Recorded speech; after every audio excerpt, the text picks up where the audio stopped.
अध्याय 8 श्लोक क्रमांक 20।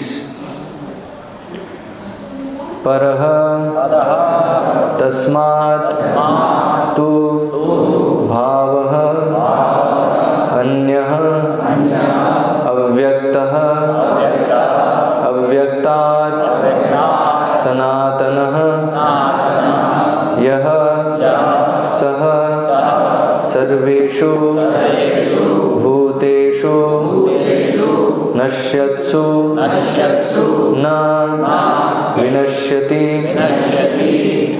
परस्तस्मात् तु भावोऽन्यो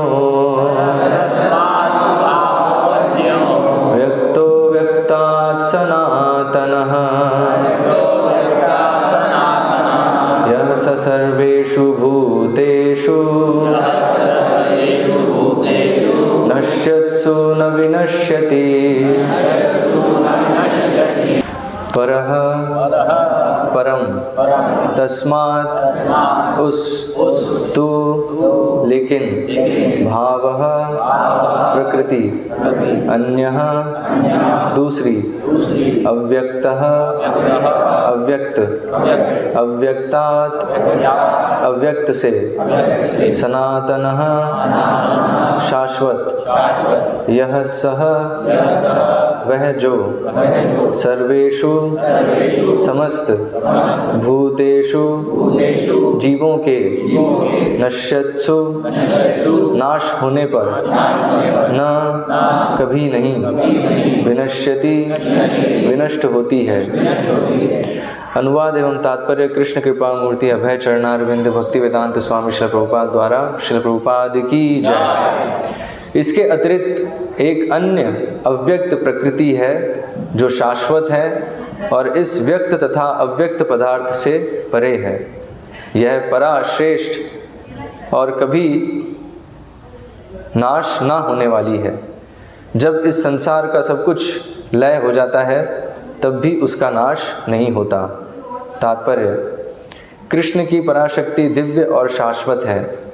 यह उस भौतिक प्रकृति के समस्त परिवर्तनों से परे है जो ब्रह्मा के दिन के समय व्यक्त और रात्रि के समय विनष्ट होती रहती है।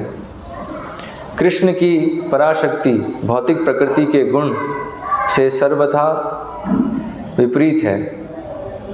परा तथा अपरा प्रकृति की व्याख्या 7वें अध्याय में हुई है। ओम अज्ञानतिमिरन्धस्य ज्ञानञ्जनशलाकया चक्षुरुन्मीलितं येन तस्मै श्रीगुरुवे नमः। श्रीचैतन्यमनोभीष्टं स्थापितं येन भूतले स्वयं रूपकदा मह्यं ददाति स्वपदान्तिकं।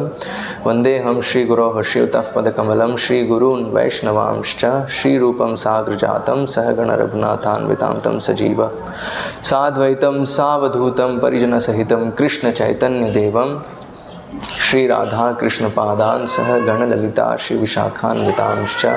नमो ओम विष्णुपादाय कृष्ण प्रेष्ठाय भूतले श्रीमते भक्ति विकास स्वामिनिति नामिने। नमो ओम विष्णुपादाय कृष्ण प्रेष्ठाय भूतले श्रीमते भक्ति वेदांत स्वामिनिति नामिने। नमस्ते सारस्वते देवे गौरवाणी प्रचारिणे निर्विशेष शून्यवादी पाश्चात्य देशतारिणे। जय श्री कृष्ण चैतन्य प्रभु नित्यानंद श्री अद्वैत गदाधर श्रीवासादि गौर भक्त वृंदा। हरे कृष्णा कृष्ण कृष्णा हरे हरे हरे राम राम राम हरे हरे। तो इस श्लोक में भगवान शाश्वत प्रकृति के बारे में बता रहे हैं। इसके अतिरिक्त एक अन्य अव्यक्त प्रकृति है जो शाश्वत है और इस व्यक्त तथा अव्यक्त पदार्थ से परे है। तो जो ये भौतिक जगत हमें दिखता है तो ये जैसे पूर्व श्लोकों में भगवान ने बताया ये क्या है, भूत्वा भूत्वा प्रलीयते, बार बार प्रकट होता है और अप्रकट होता है। तो प्रकट होने को व्यक्त अवस्था कहते हैं और अप्रकट होने को अव्यक्त अवस्था कहते हैं, है ना। व्यक्त मतलब सामने है और अव्यक्त मतलब अदृश्य हो गया अभी। तो अदृश्य हो गया इसका मतलब ये नहीं कि उसका अस्तित्व नहीं है, उसका अस्तित्व है। तो भौतिक प्रकृति है और आध्यात्मिक प्रकृति है, दोनों का अस्तित्व शाश्वत है, लेकिन जो भौतिक प्रकृति है वो क्या है, समय समय पे व्यक्त और अव्यक्त होती है, और आध्यात्मिक प्रकृति वो कभी भी नष्ट नहीं होती। तो यहाँ उसका वर्णन भगवान कर रहे हैं। यह परा प्रकृति कभी नाश ना होने वाली है। जब इस संसार का सब कुछ लय हो जाता है तब भी उसका नाश नहीं होता। तो यह स सर्वेषु भूतेषु नश्यत्सु न विनश्यति। तो सब कुछ नष्ट हो जाएगा, लेकिन जो आध्यात्मिक जगत है वहाँ कुछ भी नष्ट नहीं होगा। तो सब कुछ नष्ट होगा, ये सत्य कहाँ के लिए है, भौतिक जगत के लिए और भौतिक पदार्थ के लिए। तात्पर्य में श्रील प्रभुपाद बता रहे हैं, परा तथा अपरा प्रकृति की व्याख्या 7वें अध्याय में हुई है। तो 7वें अध्याय, अभी ये कौन सा अध्याय पढ़ रहे हैं हम? 8वां। तो 7वां अध्याय पढ़ चुके हैं हम।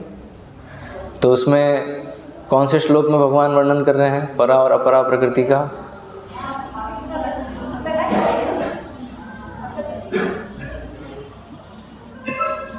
भूल गए हैं? अभी तो 8वें अध्याय का 20वां श्लोक है। 7वें अध्याय पे कहाँ पूछ रहे हैं प्रभु जी? 8वें अध्याय का पहला श्लोक ही याद नहीं होगा, अभी ध्यान नहीं होगा हैं? तो 7वें अध्याय में कहाँ पे? हाँ, भूमिरापो अनलो वायु खम मनो बुद्धिरेव च अहंकारमितीयम में भिन्ना प्रकृतिर अष्टधा। तो 7वें अध्याय कौन सा श्लोक है? चौथा श्लोक है। ठीक है। तो 7वें अध्याय के चौथे श्लोक में भगवान जो अपरा प्रकृति है, मतलब जो भौतिक प्रकृति है, उसका वर्णन कर रहे हैं। तो भौतिक प्रकृति किन चीज़ों से बनी है? ये 8 शक्तियाँ हैं। पंच महाभूत जो हम बोलते हैं, भूमि, हाँ, आकाश, अग्नि, वायु, जल। तो ये 5, और फिर मन, बुद्धि और अहंकार। तो मन, बुद्धि, अहंकार जो है ये दिखता नहीं है हमारे लिए, तो ये हमें अव्यक्त ही है, मन, बुद्धि, अहंकार, है कि नहीं? लेकिन हम समझ सकते हैं इसका अस्तित्व है,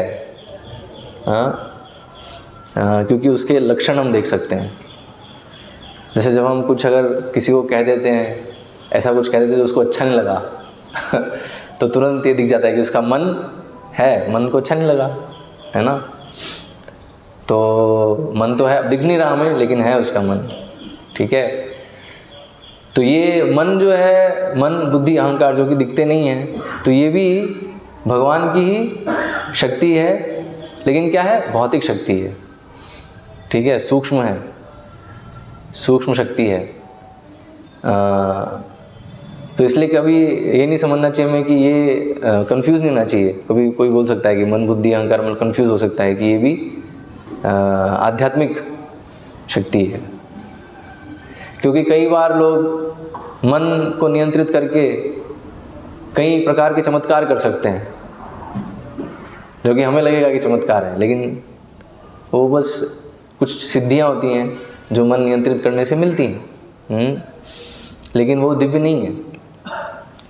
हाँ, जैसे उदाहरण के तौर पे अगर मैं आपसे पूछूं कि अभी भगवत गीता जो है वो संजय किसको सुना रहे हैं? धृतराष्ट्र को। और कैसे सुना रहे हैं? संजय क्या युद्धभूमि पर हैं? तो कैसे उनको दिख रहा है युद्धभूमि पे क्या चल रहा है? दिव्य दृष्टि है, हैं? दिव्य दृष्टि है या दूरदृष्टि है? तो उसे क्या कहेंगे? दूरदर्शन कहेंगे या दिव्य दर्शन कहेंगे? हाँ, दूरदर्शन कहेंगे। क्यों दिव्य दर्शन क्यों नहीं कहेंगे? वो दिव्य भी आ रहा है, तो सब तो दोनों आंसर टिक कर दो तो कुछ तो सही हो ही जाएगा। तो यही है ना, कन्फ्यूजन है ना, क्योंकि कंसेप्ट क्लियर नहीं है हमारा। तो ये जो प्रक्रिया है वो कैसे हो रही है? संजय जो प्रक्रिया कर रहे हैं वो प्रक्रिया किस स्तर पे चल रही है? हाँ, तो ये हमें पता नहीं है, इसलिए हम सोच रहे हैं कि वो दिव्य दर्शन है। ये एक प्रकार की सिद्धि है कि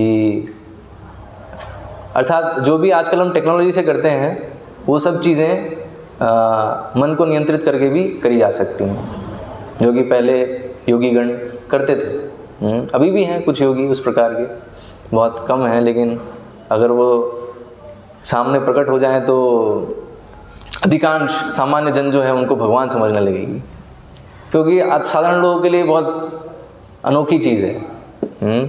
ऐसे टेक्नोलॉजी है ना। आजकल लोग वैज्ञानिकों को भगवान मानने लग गए हैं, क्योंकि वैज्ञानिक गण कुछ ऐसी चीज़ दे पा रहे हैं जो सामान्य व्यक्ति के लिए कठिन है समझ पाना या सोच भी पाना कि ऐसा संभव है।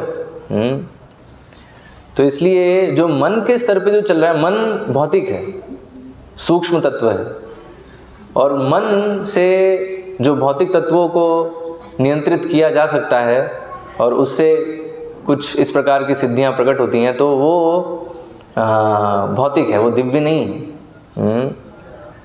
दिव्य उसे कहेंगे जो आत्मा के स्तर पे है, आत्मा के स्तर पे जो कार्य हो रहा है। ठीक है, तो इसलिए संजय जो देख रहे हैं तो वो क्या है, वो दूरदर्शन है, दिव्य दर्शन नहीं है। ठीक है, लेकिन प्रक्रिया अलग है। जैसे आजकल जो दूरदर्शन होता है उसमें क्या कर रहे हैं हम, उसमें स्थूल तत्वों को मैनिपुलेट कर रहे हैं। अर्थात आपको फैक्ट्री बनानी पड़ रही है और फिर उसमें फिर टीवी के पुर्जे सब जो है रिप्रोड्यूस करोगे, उसको असेंबल करोगे कहीं पे, और उसका टावर खड़े करने पड़ेंगे, और फिर उससे जो है तरंगों से कनेक्शन करना पड़ेगा, इतना सब करना पड़ेगा, है ना। लेकिन एक बन सकती है सूक्ष्म मशीन भी बन सकती है, मन से नियंत्रित। ठीक है, तो और प्रकृति की जो सूक्ष्म शक्तियां हैं उसको मैनिपुलेट करके ये सारी चीज़ें करी जा सकती हैं। इसलिए बताया योगी गण जो करते थे वो सब अभी वैज्ञानिक गण टेक्नोलॉजी से कर रहे हैं। तो इसलिए कोई योगी भी अगर करे तो कोई बड़ी चीज़ नहीं है। तो इसलिए मन के स्तर पे रहकर मन के स्तर पे, मन बुद्धि अहंकार के स्तर पे प्रकृति के सूक्ष्म तत्वों को और इनफैक्ट स्थूल तत्वों को भी मैनिपुलेट कर ले तो वो दिव्य शक्ति नहीं है, ये हमें समझना है। ठीक है, वो भौतिक शक्ति ही है। ऐसे पता है जो यमदूत जब आते हैं, हाँ, और जीव को लेकर जाते हैं यमलोक, तो वो जो प्रक्रिया है वो क्या है, वो दिव्य है या भौतिक है। यही प्रक्रिया कि यमदूत किस प्रकार से जीव को निकालते हैं शरीर से, वो जो प्रक्रिया है उसे क्या बोलोगे आप, वो दिव्य है या भौतिक है? हैं? देखो ये तो भी दो मल्टीपल आंसर आ रहे हैं दिव्य भी आ रहा है, भौतिक भी आ रहा है। तो अब समझ नहीं रहे, मतलब जो यमदूत जो खींचते हैं वो सूक्ष्म शरीर को खींचते हैं, अर्थात ये मन बुद्धि अहंकार को, क्योंकि आत्मा इसके अंदर है। आत्मा के ऊपर ये पहला आवरण है मन बुद्धि अहंकार का, सूक्ष्म शरीर है ये, और उसके ऊपर ये स्थूल शरीर है पंच महाभूत का बना हुआ। ठीक है, तो इसलिए यमदूत जब आते हैं तो वो किसको खींचते हैं, सूक्ष्म शरीर को। तो सूक्ष्म शरीर को खींच रहे हैं तो वो दिव्य कैसे होगा, वो दिव्य होगा, वो सूक्ष्म भौतिक प्रक्रिया है वो। तो उनके पास जो रस्सी होती है, यमपाश जो होता है, वो उससे वो सूक्ष्म शरीर को पकड़ते हैं और सूक्ष्म शरीर को पकड़ के फिर ले आते हैं यमलोक। ठीक है, और वहाँ पर उसे एक स्पेशल शरीर दिया जाता है जिसको कहते हैं यातना शरीर, यातना देह, मतलब वो देह बना है यातना के लिए, अर्थात उसमें यातनाएं मिलेंगी और उसकी मृत्यु नहीं होगी। उसका हाथ कटेगा, सर कटेगा, पैर कटेगा, आंतें निकाली जाएंगी, सब चीज़ करी जाएगी उसके साथ, लेकिन मरेगा नहीं वो सब देखेगा। और उसमें क्या है, ठीक भी हो जाएगा वो, मतलब ये सब होगा उसके साथ, और फिर वो सारा दर्द वो झेलेगा, है ना, सारा दर्द उतना ही दर्द होगा उसको, कहीं ज़्यादा दर्द होगा एक्चुअली, जितना यहाँ दर्द होता है उससे कहीं ज़्यादा दर्द उस यातना शरीर में होगा, लेकिन ठीक भी हो जाएगा और वापस उसे यातना मिलेगी। तो इस प्रकार से, क्योंकि अगर ऐसा शरीर नहीं तो फिर प्रश्न आएगा ना कि इतनी यातना झेलेगा तो मर ही जाएगा वो, तो झेल कैसे पा रहा है? क्योंकि वो स्पेशल शरीर उसको दिया जाता है, उसके पापों के अनुसार, उसने जो जो पाप कर्म किए हैं उसके अनुसार उसे यातनाएं मिलती हैं। तो इसलिए वो जो प्रक्रिया है तो वो भौतिक है, ठीक है, लेकिन सूक्ष्म स्तर पे है। तो इसलिए देखिए यहाँ जो भगवान बता रहे हैं अपनी शक्तियों के विषय में, तो इनको समझना बहुत ज़रूरी है। तो ये 7वें अध्याय का जो 4था श्लोक है, इसमें भगवान अपनी भौतिक शक्तियों के बारे में बता रहे हैं, ठीक है। फिर अगले श्लोक में, 5वें श्लोक में भगवान अपने आध्यात्मिक शक्ति के बारे में बता रहे हैं, है ना। तो 5वें श्लोक में भगवान क्या बता रहे हैं? अपरेयमितस्त्वन्याम प्रकृतिम विद्धि में पराम जीवभूताम महाबाहो एदम धार्यते जगत, ठीक है। तो यहाँ पर शब्द आ गया है ना, अपरेयम, कि इससे परे, इस भौतिक शक्ति, जो 8 शक्तियाँ हैं, पंचमहाभूत और मन बुद्धि अहंकार, इससे परे क्या है? भगवान बता रहे हैं एक अन्य पराशक्ति है जो उन जीवों से युक्त है जो इस भौतिक अपरा प्रकृति के साधनों का विदोहन कर रहे हैं। तो किसकी बात हो रही है? हम लोगों की बात हो रही है। हमारी बात हो रही है यहाँ पे। हम भगवान की वो शक्ति हैं जो कि इन भौतिक तत्वों से, इन 8 तत्वों से परे हैं। और हम लोगों का वास्तविक स्थान वो जगत है जिसका आज के श्लोक में भगवान वर्णन कर रहे हैं। तो वो स्थान है वैकुंठ, है ना, जो भगवान का धाम है और हम लोगों का, हम सभी जीवात्माओं का वास्तविक निवास स्थान है। ठीक है। तो अभी प्रश्न ये आएगा कि क्यों, तो अगर वो हमारा निवास स्थान है तो हम यहाँ पर क्या कर रहे हैं? पहले ही प्रश्न आएगा ना, ये इन्फॉर्मेशन जैसे ही मिलेगी हमें, सूचना मिल रही है हमें, तो अभी तो हमारे लिए सूचना है, हमें साक्षात्कार नहीं है अभी। ठीक है, तो हमारे लिए क्या है? सूचना है कि हम सब भगवान की पराशक्ति हैं।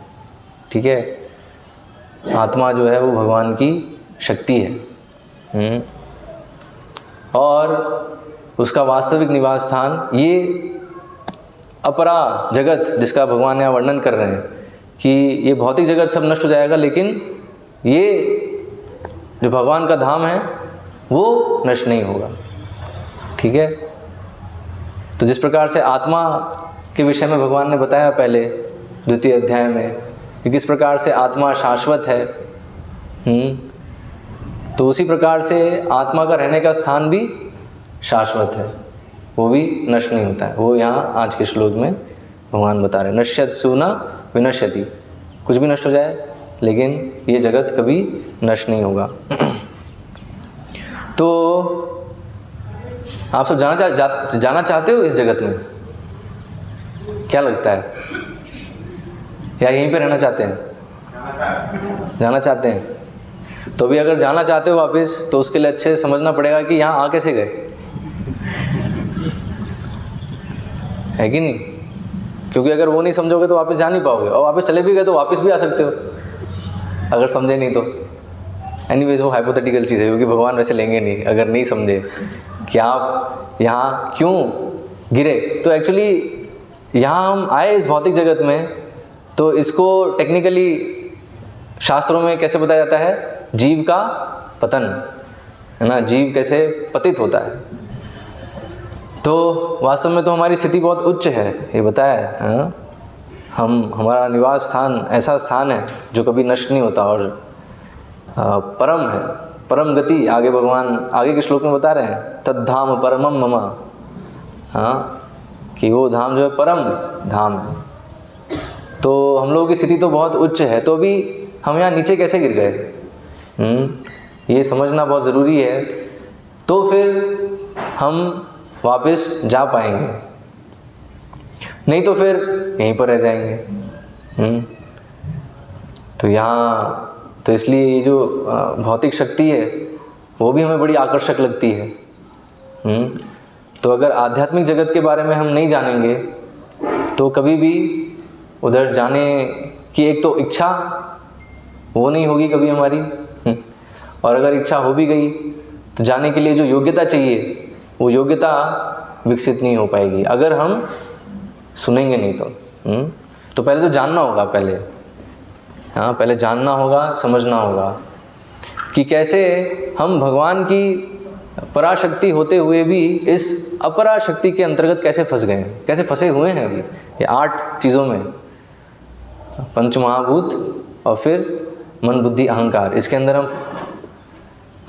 हम जो शरीर हमें जो मिला है तो हम उस शरीर के अंदर बैठे हुए हैं अभी, ठीक है।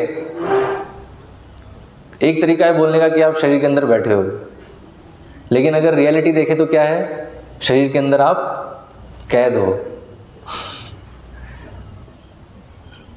हम इस शरीर में कैद हैं और ये शरीर इस भौतिक जगत में कैद है तो अल्टीमेटली हम कैदी हैं।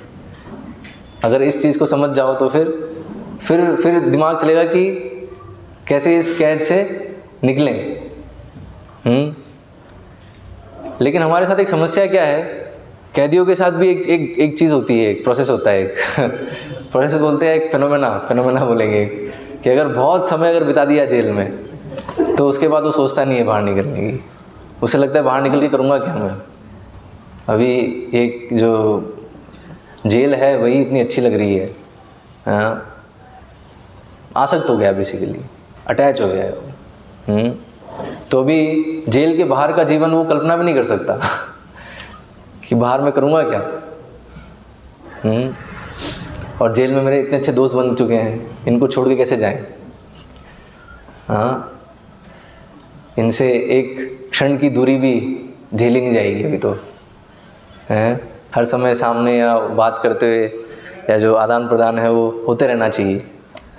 तो ये समस्या है हम सबके साथ कि हम इस जेल में तो हैं लेकिन आसक्त हो चुके हैं वही इन सब भौतिक शक्तियों से बहुत आकर्षण है हमारा। तो एक तो खुद के शरीर से और दूसरे शरीर से जो उनसे संबंधित हैं, और फिर अनेक उसके फिर विस्तार हैं। उन सभी विस्तारों से हमारी बहुत प्रगाढ़ आसक्ति बन चुकी है। और इसके कारण क्या है, अब अगर ये आसक्तियाँ बना के रखोगे तो क्या जा पाओगे, मतलब जेल से बाहर निकलने की इच्छा नहीं होगी। और अधिकांश लोगों की ये स्थिति है, आप देखिए इस भौतिक जगत में। वो यही नहीं समझ पा रहे कि हम कैद हैं और ये शरीर को बहुत सजाते हैं, संवारते हैं।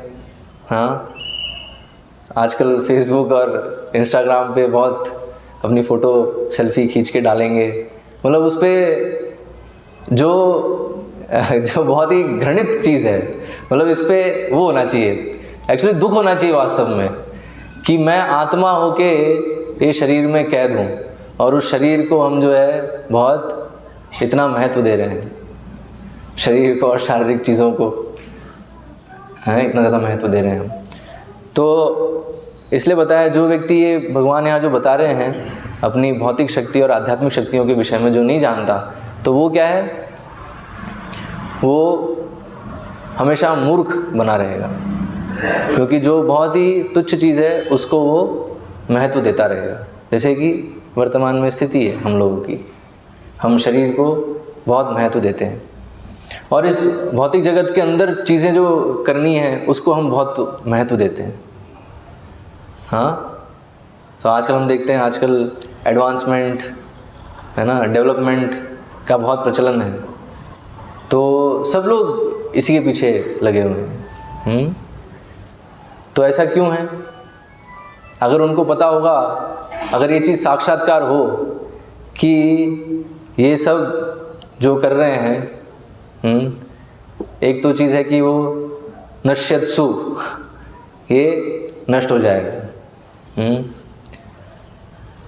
तो क्या वो उसको करेगा, इतना महत्व देगा उसको? मुझे नहीं लगता कोई बुद्धिमान व्यक्ति देगा इतना महत्व, अगर इस चीज़ को समझ जाए तो। जैसे अगर आपको अगर पता हो कि आप आज घर बनाओगे और अगले दिन सरकार जो है बुलडोज़र लाके घर को तोड़ देगी, क्योंकि आपने घर जो है वो ऐसी ज़मीन पे बनाया है जो क्या है, इलीगल है, इलीगल कंस्ट्रक्शन है। तो अगर इलीगल कंस्ट्रक्शन तो ऑफ कोर्स आप सोच सकते हो कि नहीं मैं बचा लूँगा, तो चलो मैं बनाए, तो ऐसी मूर्खता कर सकता है कोई, ठीक है। लेकिन अगर सही में बुद्धिमान हो तो वो ऐसी मूर्खता तो नहीं करेगा। तो इसलिए बताया है इस भौतिक जगत में हम सब जितनी भी जीवात्माएं हैं, जो कि जैसा भगवान 7वें अध्याय के 5वें श्लोक में बता रहे हैं कि हम सभी क्या कर रहे हैं, ये जो अपरा शक्ति है, जो भौतिक शक्ति है, उसका विदोहन कर रहे हैं। तो विदोहन मतलब विदोहन कर रहे हैं, अर्थात एक्सप्लॉयटेशन भी समझाना पड़ेगा। तो एक्सप्लॉयटेशन मतलब उसको यूज़ कर रहे, उसको ना मिसयूज़ कर रहे हैं, एक्चुअली उसका दुरुपयोग कर रहे हैं। तो ये जो दुरुपयोग कर रहे हैं, और अगर इसको करते रहेंगे तो हम कभी भी वापस हमारे निवास स्थान पे नहीं जा पाएंगे, ठीक है। तो इसलिए अगर वैकुंठ धाम पहुंचना है, जिसकी यहाँ भगवान बात कर रहे हैं, तो उसके लिए सबसे पहले हमें ये समझना होगा कि सबसे पहली चीज़ क्या है कि जो कुछ है वो सब भगवान की शक्ति है। अब भगवान की शक्तियों में 2 कैटेगरी है, ठीक है, 2 वर्गीकरण है। एक है भौतिक शक्ति और एक है आध्यात्मिक शक्ति। और टेक्निकल नाम क्या है भौतिक शक्ति का?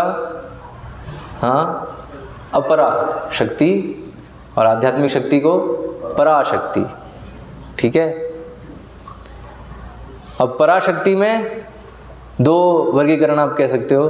एक है जीव, हम लोग, ठीक है, और जो वैकुंठ धाम है, जो भगवान का धाम है ना, प्रकृति यहाँ वर्णन कर रहे हैं। तो अभी जो जीव हैं, हम लोग क्या हैं, भगवान की तटस्थ शक्ति हैं। तटस्थ मतलब कभी भौतिक शक्ति के प्रभाव में, तो कभी आध्यात्मिक शक्ति के, अंतरंगा शक्ति के प्रभाव में, ठीक है। हमेशा हम किसी ना किसी के प्रभाव में रहेंगे। इंडिपेंडेंट, हमारी जो स्वतंत्र स्थिति कभी भी नहीं है, क्योंकि हमेशा शक्ति जो है वो शक्तिमान के अधीन रहती है, ठीक है। शक्ति कभी भी स्वतंत्र नहीं हो सकती। तो इसलिए अगर इस चीज़ को हम समझेंगे तो जो हमारे मन में बहुत ये भावना है आजकल विशेषकर बहुत ज़्यादा है स्वतंत्र होने की,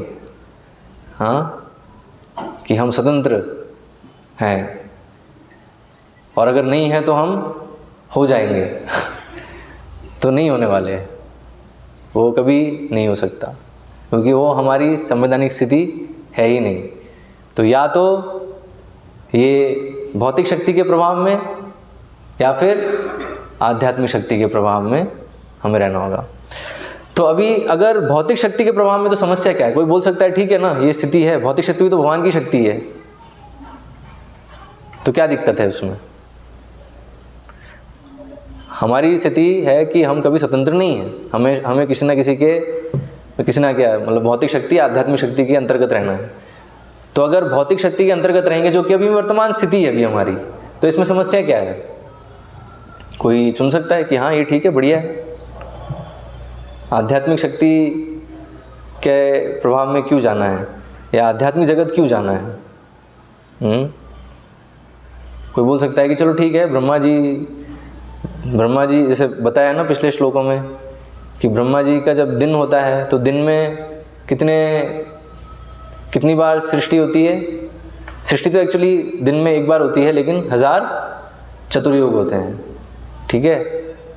और फिर जब ब्रह्मा जी जब सोने जाते हैं तो फिर प्रलय हो जाती है, आंशिक प्रलय होती है, ठीक है। और फिर जब ब्रह्मा जी वापस जागते हैं, उनका मतलब दूसरा दिन आता है, तो फिर से सृष्टि होती है। तो वही भगवान बता रहे हैं, भूत्वा भूत्वा प्रलीयते, ठीक है, ये चीज़ चल रही है।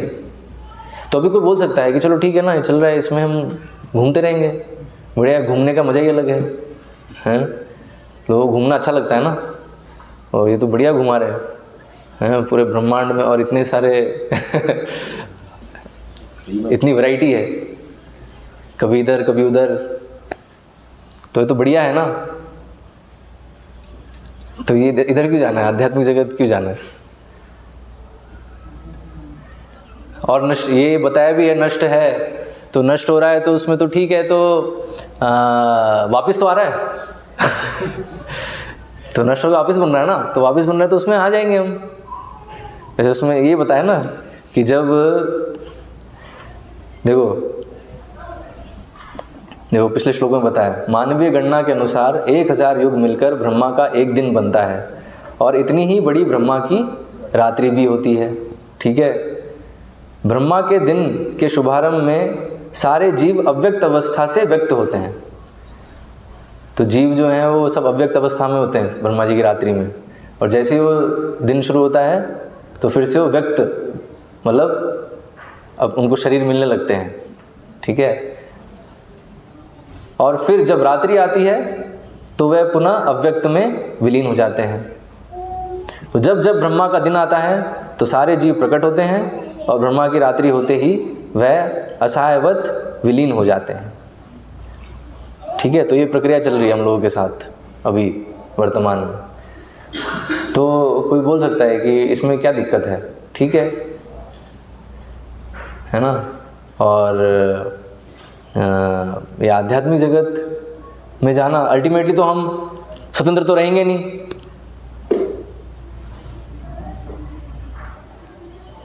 तो ये जैसे ही आएगा विचार कि स्वतंत्र तो रहना ही नहीं है, हमेशा किसी न किसी की हमें अधीन रहना है। तो अगर मैं चुनूं कि माया के अधीन रहने का, जो कि अभी हम सब ने चुना है, ठीक है, तो उसमें समस्या क्या है? बोलेंगे माया भी तो भगवान की शक्ति है, अल्टीमेटली भगवान ही कंट्रोल कर रहे हैं। जैसे ये जो 7वें अध्याय का 4था और 5वां श्लोक है, तो उसके तात्पर्य में श्रील प्रभुपाद वर्णन कर रहे हैं कि सभी जीव भगवान के नियंत्रण में है, भगवान परम नियंता है, चाहे से भौतिक जगत में, आध्यात्मिक जगत में हो, कहीं पर भी हो, अल्टीमेटली सब भगवान के नियंत्रण में है।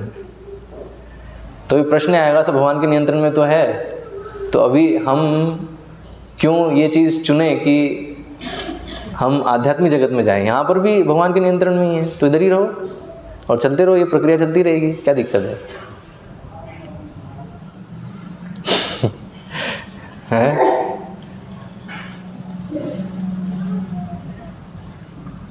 और अलग अलग युग आएंगे तो अलग अलग युगों में अलग अलग तरह से हम एंजॉय करेंगे, है ना। जैसे कलयुग में हम टेक्नोलॉजी एंजॉय करेंगे, सतयुग में तो हम थोड़ा सत्वगुणी जो है, अगर प्रोवाइडेड मनुष्य जीवन मिलता रहे तो ठीक है, और बाकी योनियाँ मिली तो ठीक है, उसके अनुसार एंजॉय करेंगे, उसमें भी एंजॉयमेंट है ना। तो 84 लाख योनियाँ हैं, 84 लाख योनियों में अलग अलग प्रकार से, अलग अलग वैरायटी से हम एंजॉय करेंगे। तो क्यों फिर आध्यात्मिक प्रकृति के अंतर्गत या भगवत धाम जाने की हमें इच्छा क्यों है? जन्म मृत्यु के चक्र से निकलने के लिए। ओके, तो कोई बोल सकता है जन्म मृत्यु के चक्र से क्यों निकलना है?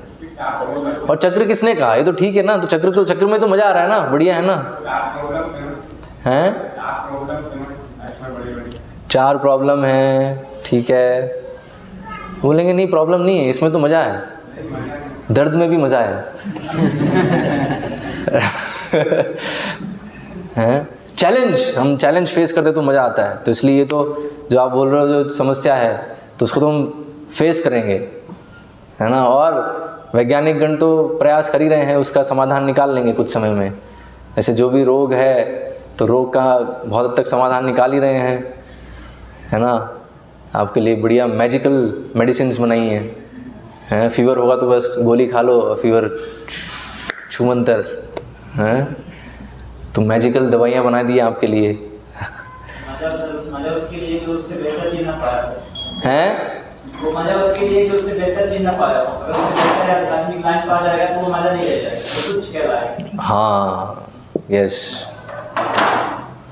ये बहुत स्ट्रॉन्ग पॉइंट है कि मज़ा जो है, हाँ, तो अल्टीमेटली हम लोग क्या ढूंढ रहे हैं? हायर टेस्ट, यस, आनंद। ठीक है, एक्चुअली जो जन्म मृत्यु चक्र से मुक्त होना है ये लोअर स्टेज है। ये आप अगर किसी को बोलोगे ना, वो जो जिसको अभी भौतिक चीज़ों में एंजॉयमेंट आ रहा है, रस आ रहा है, तो वो इवन उसको इन्फॉर्मेशन मिलेगी तो भी वो कर नहीं पाएगा। लेकिन यहाँ एक बहुत इम्पोर्टेंट पॉइंट है समझने का कि हम भगवान की पराशक्ति हैं, तो उसके कारण, और ये जो अपराशक्ति है वो तुच्छ है, बताया इन्फीरियर एनर्जी है, तो हम सुपीरियर एनर्जी हैं। तो इसे सुपीरियर एनर्जी इन्फीरियर एनर्जी में कभी भी रमण नहीं कर सकती, उससे आनंद नहीं मिलेगा। तो इसलिए हमारा जो प्रयास है इस भौतिक जगत में सुखी होने का, आनंद में स्थिति में आने का, वो कभी नहीं हो पाएगा। तो इसलिए स्वतंत्र हो या नहीं हो वो इतना इम्पोर्टेंट नहीं है। इम्पोर्टेंट क्या है कि हम आनंद अनुभव कर रहे हैं नहीं कर रहे हैं।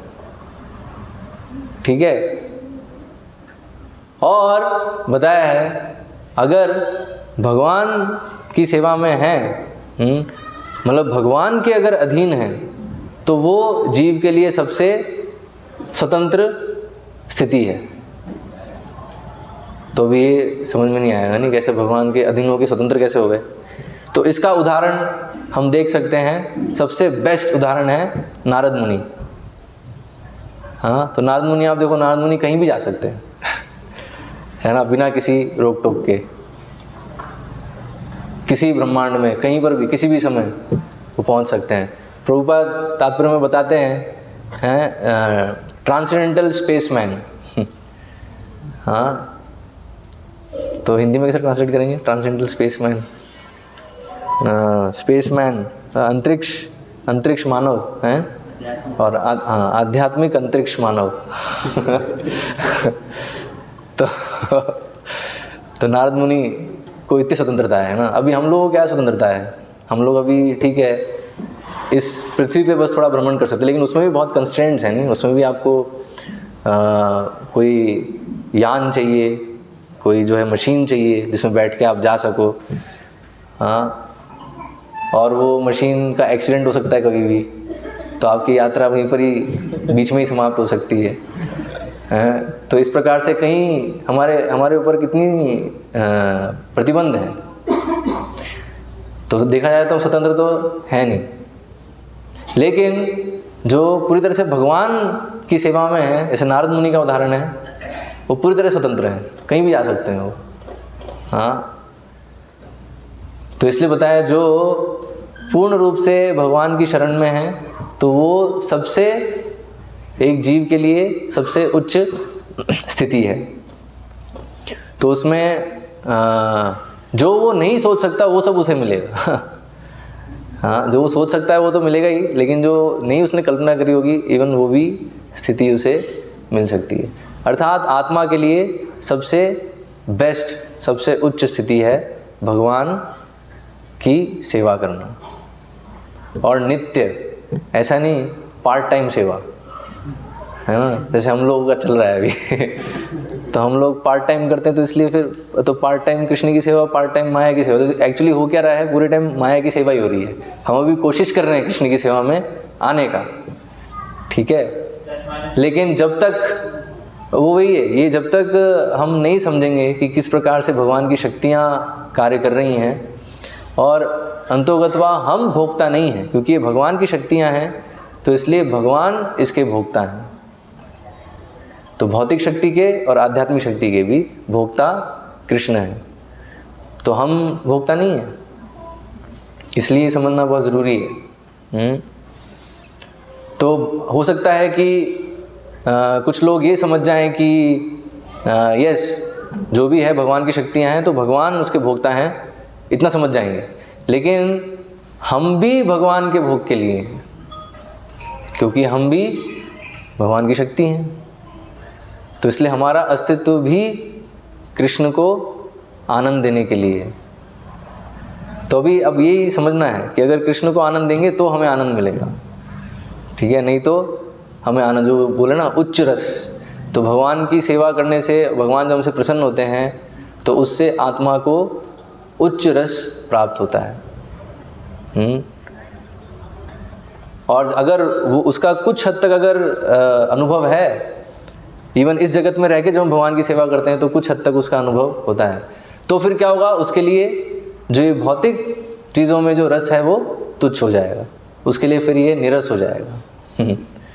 हाँ, तो फिर ये प्रश्न मतलब फिर स्वाभाविक है उसके लिए आध्यात्मिक जगत में जाने की इच्छा रखना।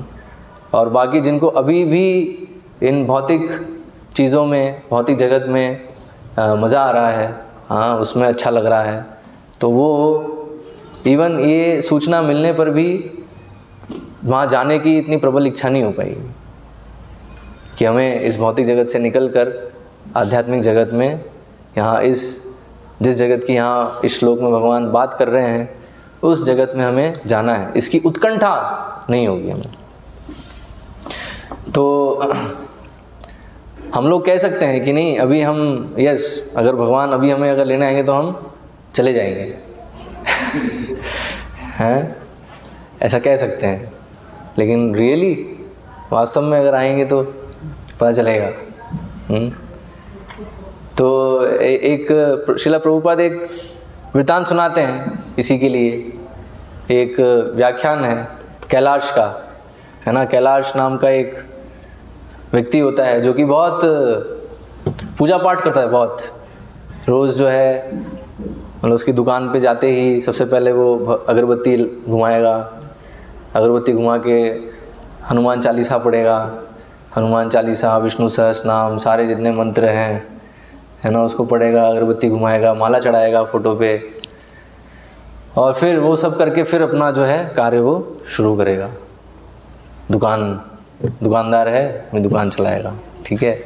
तो सब देख रहे, इससे बड़ा भक्त तो है ही नहीं कोई, हैं, कितने, ये तो महान, ये तो धर्मात्मा है। तो नारद मुनि एक दिन वहाँ से निकल रहे थे, तो ऐसे ही लोगों ने बोला कि ये तो बहुत महान भक्त है। तो नारद मुनि ने सोचा चलो ठीक है, इतना महान भक्त है तो इसको अवसर देते हैं, फिर तो भौतिक जगत में क्यों सड़ रहा है, इसको लेके चलते हैं भगवान के पास, भगवत धाम। तो नारद मुनि उसे ऑफर देते हैं कि कैलाश चलो, मैं वैकुंठ जा रहा हूँ, चलोगे तुम?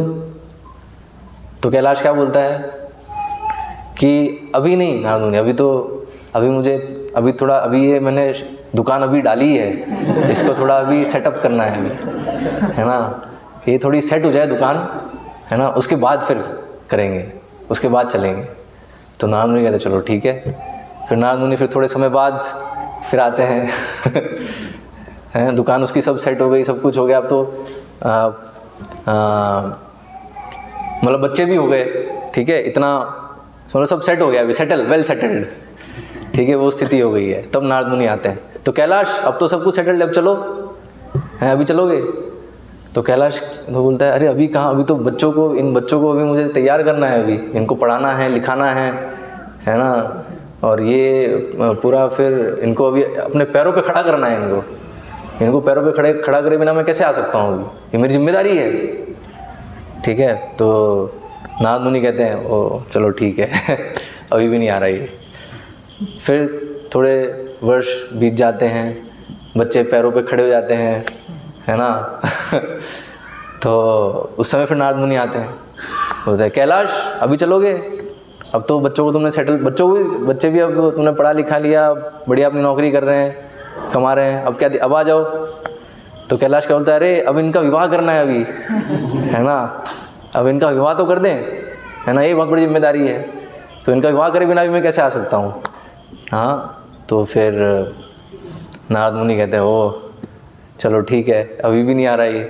और देखो इन सब में उसका पूजा पाठ सब चल रहा है बढ़िया, है ना, पूजा पाठ और सब अगरबत्ती घुमाना सब चीज़ चल रही है, मंत्र उच्चारण सब चीज़ चल रहा है, ठीक है फिर नारद मुनि फिर थोड़े समय बाद फिर से आते हैं, कैलाश अब तो चलो, अब तो विवाह भी करवा दिया तुमने, है ना, तो सारे बच्चों का विवाह भी हो गया, अब तो चलो वो भी मतलब तुम भी सेटल हो गए थे, बच्चे भी सेटल हो गए भी, अब तो चलो, अब चलोगे वैकुंठ। तो फिर कैलाश क्या कहता है, अरे अब तो पोतों का तो मुंह देख लूँ एक बार हैं? और तो पोतों का मुंह देख ले, उसके बाद फिर चलेंगे, ठीक है। तो फिर नारद मुनि फिर से चले जाते हैं। फिर थोड़े समय बाद आते हैं तो अभी कैलाश अब बिल्कुल वृद्ध अब हो चुका है ना, वृद्ध हो चुका है, और अब तो पोते भी हो गए हैं, सब कुछ है। लेकिन अब उसकी स्थिति क्या है कि उसको बिल्कुल वृद्ध व्यक्ति को कैसे, है ना, आजकल तो वृद्धाश्रम में डाल देते हैं, पहले वृद्धाश्रम वाला कंसेप्ट नहीं था, तो क्या है, वो रहता था घर पे लेकिन उसको कुत्ते के जैसे ट्रीट करते थे, है ना, बाहर पड़ा रहेगा, कोई उसको देखेगा नहीं, है ना, सब सोचेंगे कब ये है ना, इसलिए पता है, इसलिए वैदिक संस्कृति पता है ये स्थिति आए उससे पहले घर छोड़ दो है ना, क्योंकि अगर वृद्ध अवस्था तक अगर घर पे रहोगे तो जो बाकी जो लोग हैं वो बोझ ही समझने वाले हैं, है ना, वो भौतिक जगत ऐसे ही चलता है, ठीक है। वो नहीं बोल सकता अरे इन लोगों को मैंने ही पाल पोस के बड़ा किया, सब कुछ किया, और अब देखो मेरे साथ ऐसा व्यवहार करेंगे, वो करेंगे ही ऐसा व्यवहार, ठीक है, क्योंकि ये भौतिक शक्ति है, भौतिक शक्ति कार्य कर रही है तो इसलिए समझो कैसे, इसलिए बताया ये समझना कि भौतिक जगत कैसे कार्य कर रहा है, भौतिक प्रकृति और आध्यात्मिक प्रकृति क्या है ना, तो इसकी वास्तविकताओं को समझना होगा हमें। तो इसलिए कैलाश के साथ फिर यही हो रहा होता है ना, कि उसको भी कुत्ते के जैसे रखा होता है, और कोई उसको देख मतलब सब नेग्लेक्टेड, और सब सोच रहे हैं कब जो है उसके बच्चे सोच रहे हैं कब ये निकले ये, है ना, और जो सारी संपत्ति है वो हमारे नाम हो जाए हाँ, तो नारद मुनि आते हैं इस अवस्था में भी कि कैलाश अब तो चलो, अब चलोगे वैकुंठ। हाँ, तब फिर कैलाश क्या बोलता है, तब कैलाश बोलता है कि नहीं अभी कैसे, मैं ये जो मेरे बच्चे हैं इतने नादान हैं, है ना, ये लोग अभी जो हमारी जो संपत्ति है इसकी रक्षा नहीं कर सकते, है ना, तो इसलिए मुझे उसकी देखरेख करनी पड़ेगी। अगर इनके जिम्मे छोड़ दिया तो ये सब जो है बर्बाद कर देंगे, जो मैंने इतनी मेहनत से खड़ा किया है ना, सब ये अपनी नादानी में बर्बाद कर देंगे, तो इसलिए मुझे मेरा रहना ज़रूरी है तो इस प्रकार से तो अब क्या होता है, अब नारद मुनि इस बार भी चले जाते हैं। फिर इतने में कैलाश का समय आ जाता है वर्तमान जो देह है उसे त्याग करने का, अर्थात मृत्यु उसे आ जाती है, और मृत्यु आती है तो अभी नारद मुनि आते हैं उसकी मृत्यु होने के बाद, तो उससे अरे कैलाश किधर हो दिखे, उधर तो घर पे दिख नहीं रहा। तो फिर कैलाश नारद मुनि से ढूंढ रहे होते हैं, तो एक कुत्ता भौंकता है, वाह। तो नारद मुनि देखते हैं ये कौन है कुत्ता ये, तो कुत्ता बोलता है मैं ही कैलाश हूँ अरे तो कुत्ते के शरीर में भी, हाँ क्या है, तो वही उसका वो तो कुत्ते का शरीर क्यों मिलता है उसे, क्योंकि उस समय उसका क्या कंसेप्ट होता है, रखवाली करना कि मैं जो है घर को जो है संभालूंगा, सबकी रखवाली करूँगा, तो इसलिए उसके लिए रखवाली करने सबसे बेस्ट शरीर कौन सा है, कुत्ते का शरीर सबसे बेस्ट है तो उसे कुत्ते का शरीर मिल जाता है वहाँ। तो अब नारद मुनि बोलते तो अब अभी भी आ सकते, तो नारद मुनि इसमें भी ऑफर दे रहे हैं उसको कुत्ते के शरीर में भी कि अभी आ जाओ, कम से कम अभी चलोगे वैकुंठ हैं। तो कैलाश क्या बोलता है, नहीं मुझे पहरेदारी करनी है हैं, तो पहरेदारी ये कर लूँ मैं, उसके बाद देखते हैं। हाँ, और नारद मुनि कहते हैं अरे यार ये इसका कुछ नहीं हो सकता चलो फिर नारद मुनि चले जाते हैं। उसके बाद थोड़े समय बाद फिर वापस आते हैं नारद मुनि लेकिन इस बार क्या होता है, इस बार कुत्ता भी मर चुका होता है ना, कुत्ता भी मर चुका होता है। फिर अभी कहाँ गया कैलाश तो फिर क्या होता है वहाँ, फिर उसी घर के आंगन में सांप दिखता है एक, है ना, सांप। तो अभी वो तो देता है, तो कैलाश तो होता है हाँ मैं ही कैलाश हूँ अभी सर्प की योनि मिल गई उसे, सांप की योनि में। सांप की योनि में क्या कर रहे हो, बोले यहाँ जो है मैंने खजाना छुपा रखा है, अब मैं उसकी रक्षा कर रहा हूँ है।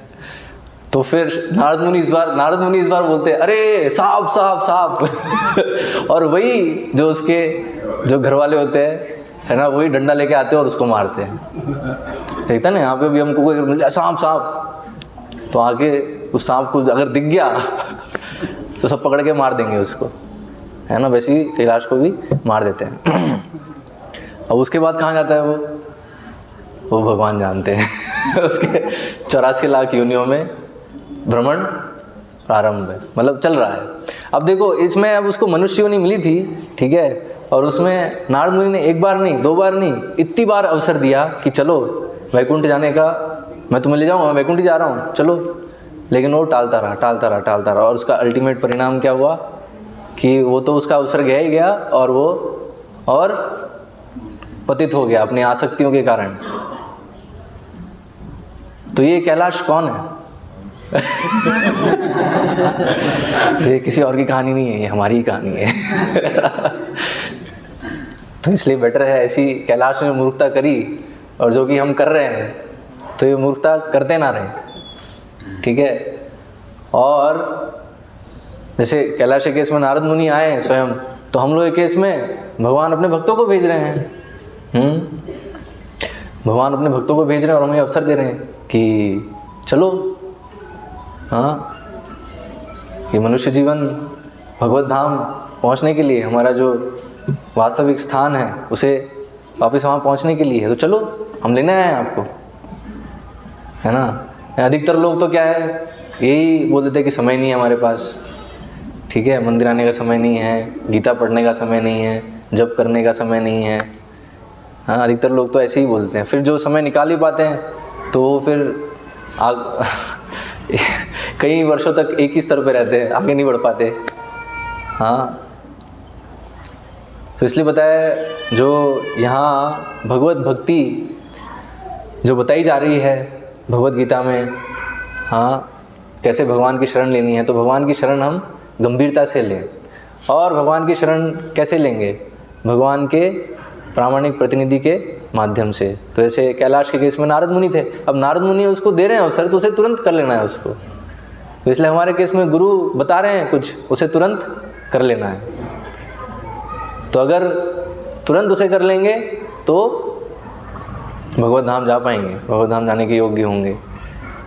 और अगर गुरु की आज्ञा का हम पालन नहीं करेंगे तो फिर भगवान कभी भी हमें स्वीकार नहीं करेंगे। अच्छा, इसमें एक और चीज़ समझने की कि आप चाहे कितना प्रयास कर लो, खुद से वहाँ नहीं पहुँच सकते। हाँ, क्योंकि वहाँ पर जैसे ये आप उदाहरण समझ सकते हो, जैसे अगर यहाँ से अगर आपको अमेरिका जाना है तो उसके लिए मान लो आप अमेरिका पहुँच भी गए, ठीक है, तो वहाँ पर आपको जो इमिग्रेशन डिपार्टमेंट है उसे फेस करना पड़ेगा। वो ऐसा नहीं कि वहाँ प्लेन से उतरे और सीधे वहाँ घूमना शुरू, अब तो मैं अमेरिका पहुँच गया बस, हैं, नहीं, वहाँ आपका पासपोर्ट, आपका वीज़ा, सब कुछ चेक किया जाएगा। और फिर आपसे ये सब होने पर भी आपसे पूछा जाएगा कि क्यों आए हो, क्या पर्पस है, क्या उद्देश्य है, ठीक है। और उसमें अगर आपने कुछ अगर गलत जवाब दे दिया, है ना, तो आपको बोलेंगे अगली फ़्लाइट से वापस जाइए। हाँ, जैसे बहुत बार होता है हमारे, अगर जैसे हम भक्त लोग हैं जो प्रचारक हैं, वो जाते हैं गल्फ़ कंट्रीज़ में। गल्फ़ कंट्रीज़ जानते हैं आप, जो अरेबिक नेशंस हैं, है ना, तो वहाँ जाते हैं तो फिर वहाँ क्या है, वहाँ तो बहुत कट्टर हैं, इस्लामिक बिल्कुल। वहाँ आप भगवद गीता का खुले में प्रचार नहीं कर सकते। भक्त करते हैं, अंडरग्राउंड करते हैं, लेकिन ओपनली नहीं कर सकते। ओपनली करेंगे तो पता नहीं क्या होगा वो, मतलब फिर तो इसलिए इवन जो भक्त जाते भी हैं वहाँ पर, है ना, तो वो साधु के वेश में नहीं जा सकते। साधु के वेश में गए तो पहचान नहीं लेंगे, वो अंडरग्राउंड क्या करेंगे प्रीचिंग, है ना। तो इसलिए वो क्या है, तो वेश बदल कर जाते हैं। और फिर वहाँ इमिग्रेशन डिपार्टमेंट है, वो पूछेगा कि क्यों आए हो, तो उसको ये नहीं बोल सकते हम प्रचार करने आए गीता का। अगर ये बोल दिया कि गीता का प्रचार करना है तो भाई तुम दूसरी फ्लाइट से वापस निकलो, है ना।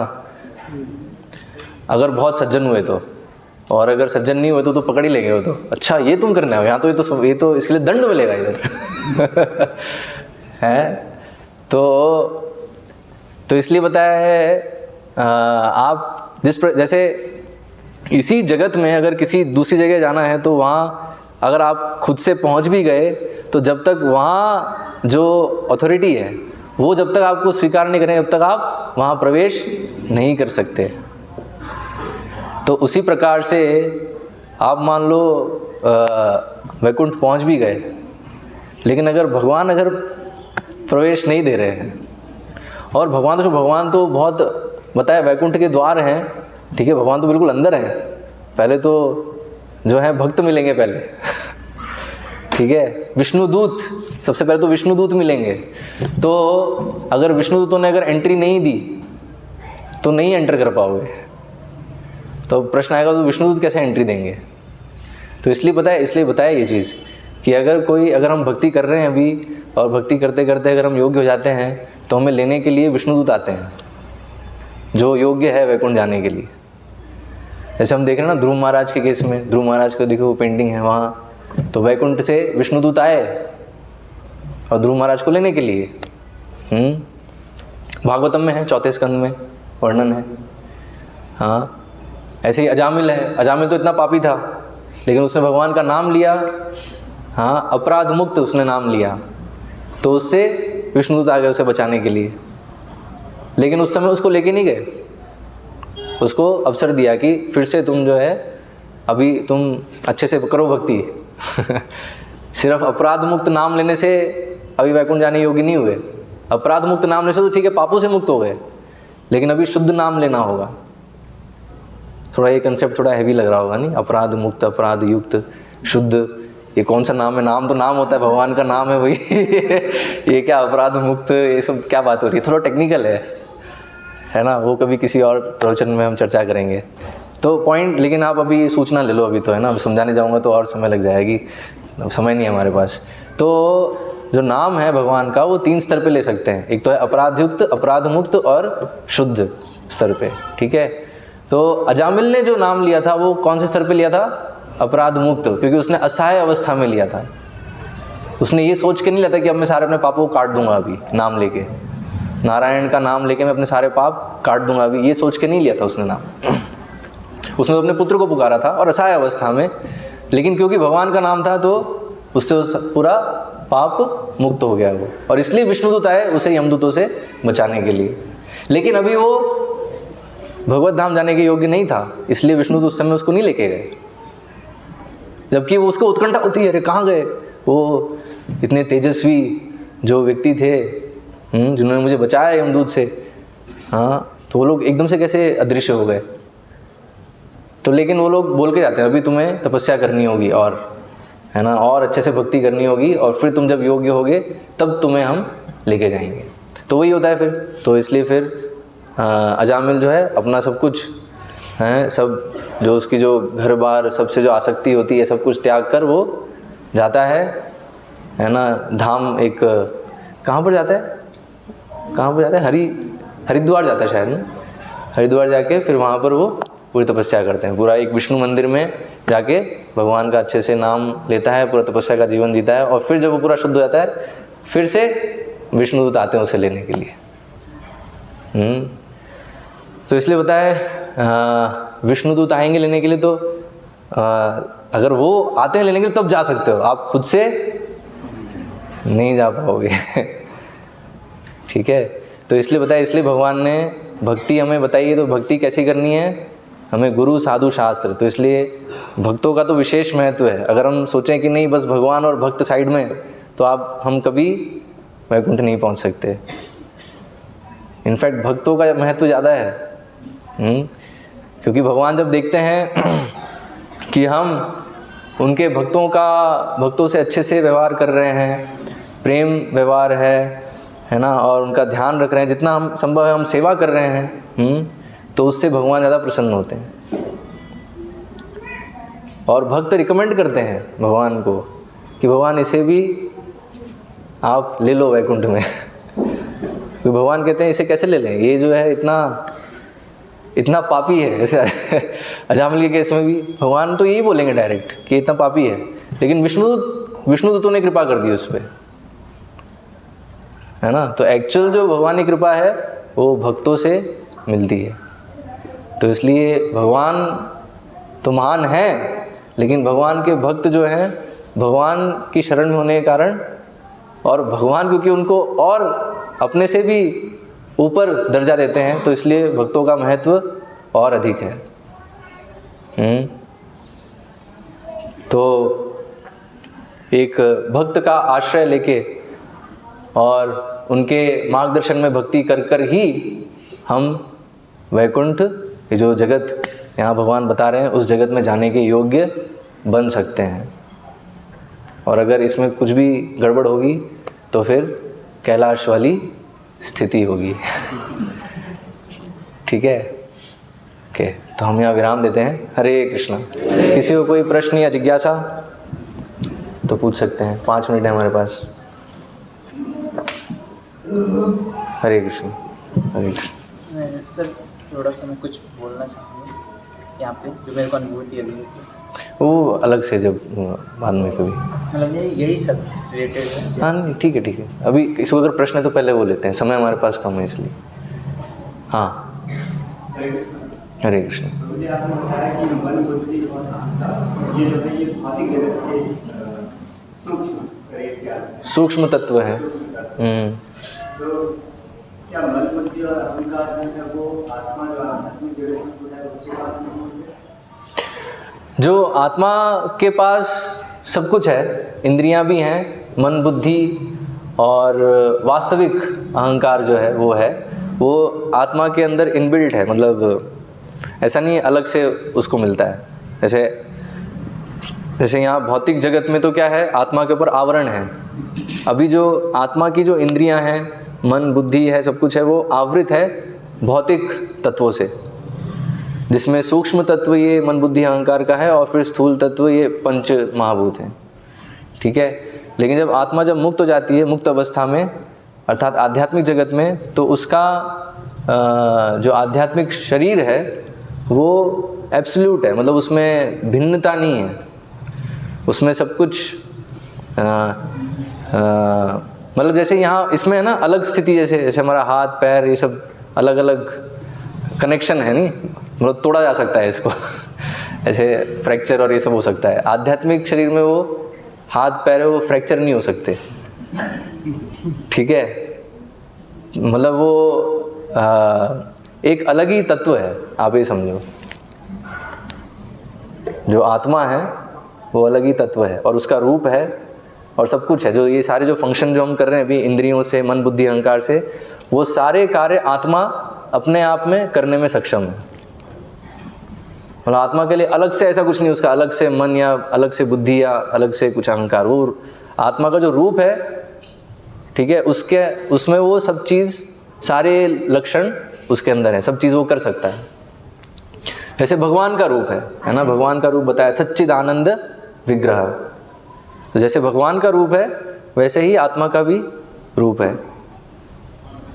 और जैसे भगवान का कोई भौतिक, भगवान के रूप पर कोई भौतिक आवरण नहीं है, तो उसी प्रकार से आत्मा की भी शुद्ध अवस्था में उसके ऊपर कोई भौतिक आवरण नहीं है। सब जो कार्य है मन बुद्धि अहंकार और इंद्रियों के, वो आत्मा अपने आप में करने में सक्षम है। ठीक है, तो इस ये प्रभु जी, जब आध्यात्मिक जगत में सब कुछ सच्चिदानंद है, सब कुछ नेवर एंडिंग है, आनंद है, इन नॉलेज है, सब कुछ अगर नेवर एंडिंग है, तो जीवात्मा ऐसी कैसी परिस्थिति में आ जाता है कि उसको यहाँ पे आना पड़ता है? वही इच्छा से, इच्छा द्वेष समुत्थेन द्वंद्व मोहेन भारत। जब जीव जब इच्छा करता है कृष्ण की नकल करने की, तो क्योंकि आध्यात्मिक जगत में रहना तो वहाँ सेवक बन के रहना होगा, तो वहाँ भोक्ता अकेला ईश्वर कृष्ण और सब भृत्या। ठीक है, तो ईश्वर हैं, भोक्ता हैं, वो सिर्फ कृष्ण है, बाकी सब सेवक हैं, बाकी सब कृष्ण के भोग के लिए हैं। लेकिन जैसे ही हमारी जीव की इच्छा होती है कि नहीं मैं भी भोक्ता बनूं, एक बार देखो कैसा लगता है कृष्ण की पोजीशन में रह के, वो हम थोड़ा अनुभव करना चाहते हैं। वो अट्रैक्टिव लग रहा है ना, मैं सेंटर ऑफ अट्रैक्शन बन जाऊँ।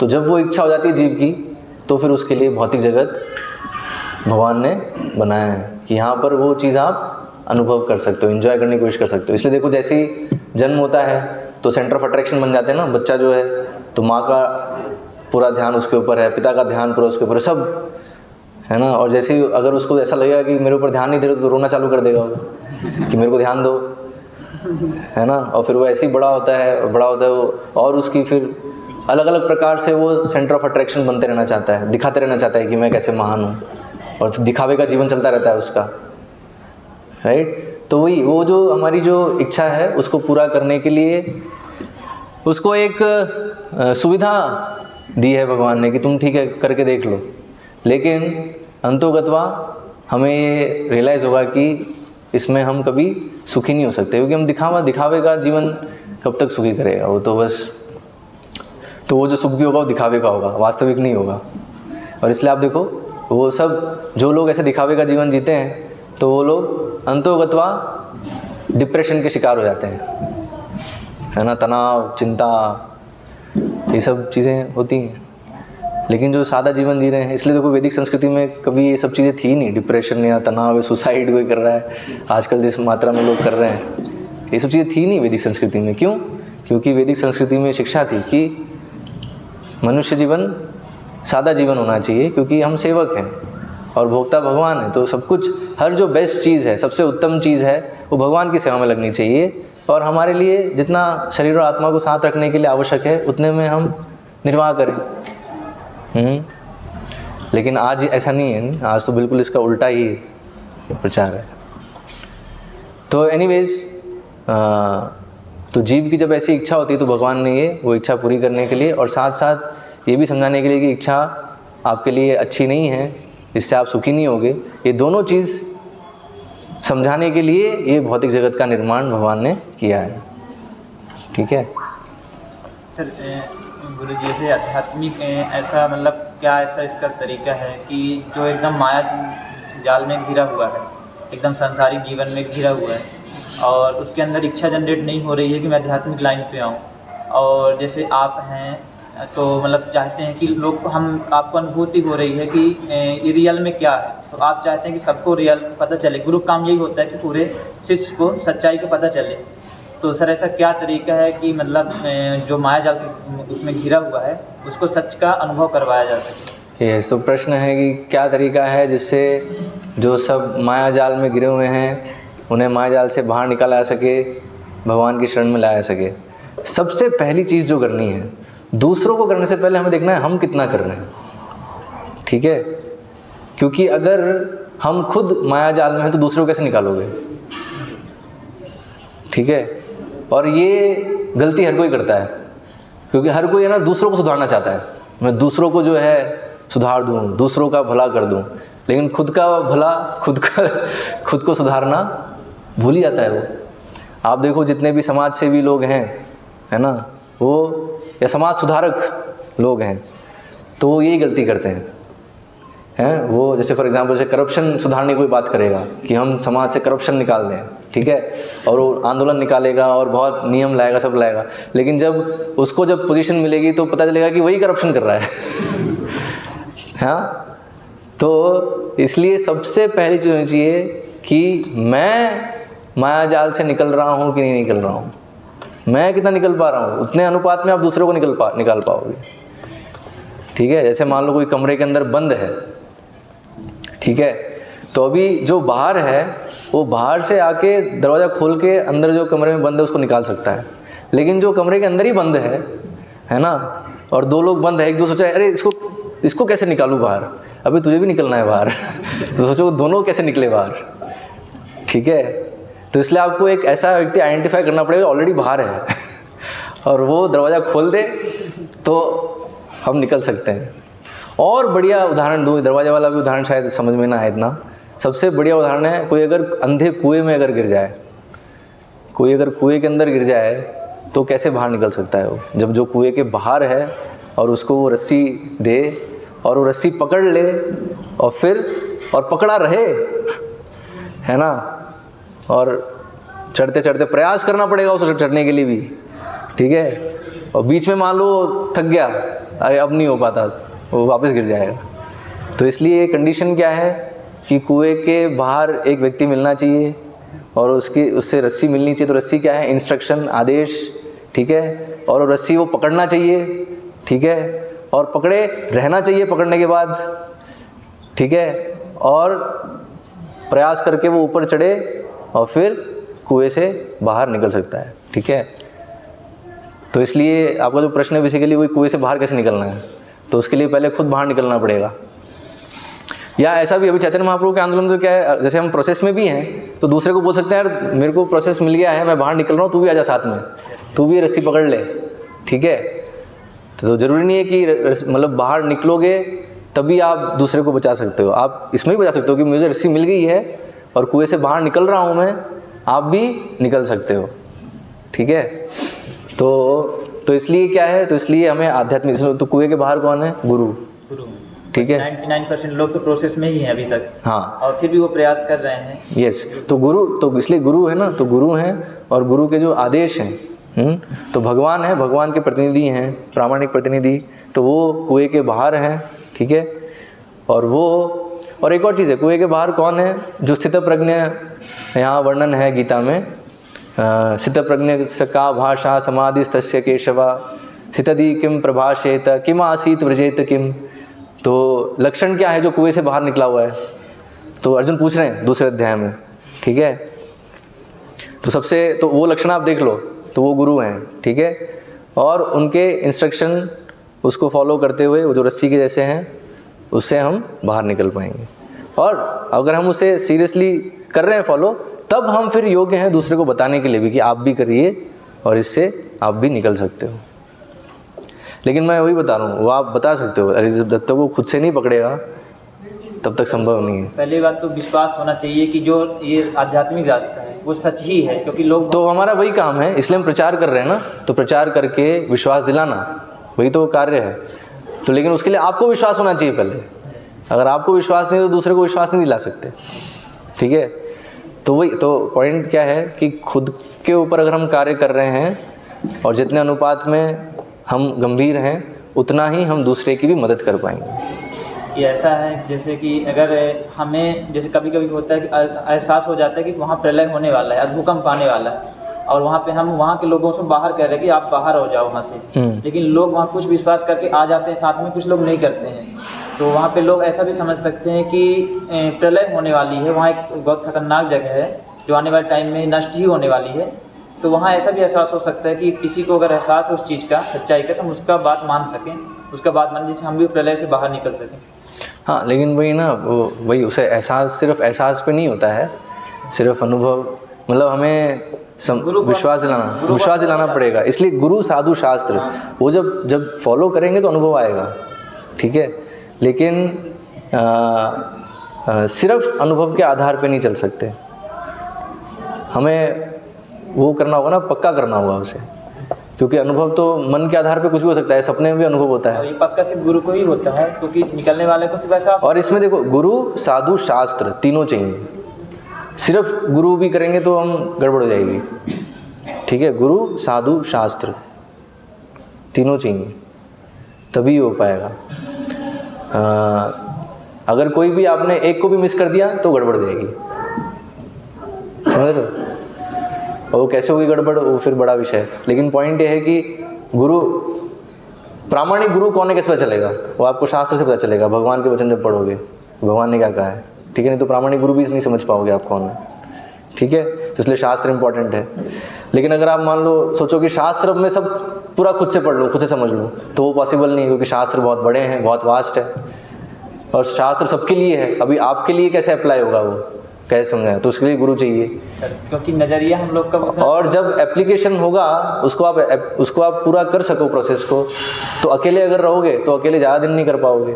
तो इसलिए बाकी भक्त भी चाहिए, इसलिए साधु चाहिए, वैष्णव चाहिए, बाकी वैष्णव संघ चाहिए। इसलिए तो इसलिए तीनों चीज़ें एक दूसरे को आपस में पूरी करती। तीनों चीज़ें होंगी तो आप मायाजाल से निकल रहे हो और उतने अनुपात में दूसरे को निकाल सकते हो। ठीक है, तो यही है, और प्रोसेस यही है, श्रवण कीर्तन, हमें भगवान के शब्दों को सुनना है और हरे कृष्ण महामंत्र का जप करना है। कलयुग में तो ये है, जो भी हरे कृष्ण महामंत्र संकीर्तन आंदोलन में भाग लेगा गंभीरता से, वो मायाजाल से निकल जाएगा। तो इसलिए हमारा पूरा प्रयास है कि कीर्तन में लोग भाग लें, हरे कृष्ण महामंत्र का जप करें। जैसे इस्कॉन में कम से कम 16 माला सब जप करते हैं, तो कम से कम 16 माला करें सब। और सिर्फ प्रसाद ही ग्रहण करें, कुछ भी बाहर का ऐसे ही नहीं खाएं। तो ये सब इंस्ट्रक्शन है ना, ये सारे आदेश हैं गुरु साधु शास्त्र के। सुबह मंगल आरती करें, तो ये सब बहुत सारी चीज़ें हैं, तो मैं कुछ बता रहा हूँ अभी लेकिन भक्ति एक अपने आप में बहुत बड़ा विज्ञान है। ठीक है, हरे कृष्णा। श्रील प्रभुपाद की जय। श्रीमद् भगवद गीता यथारूप की जय।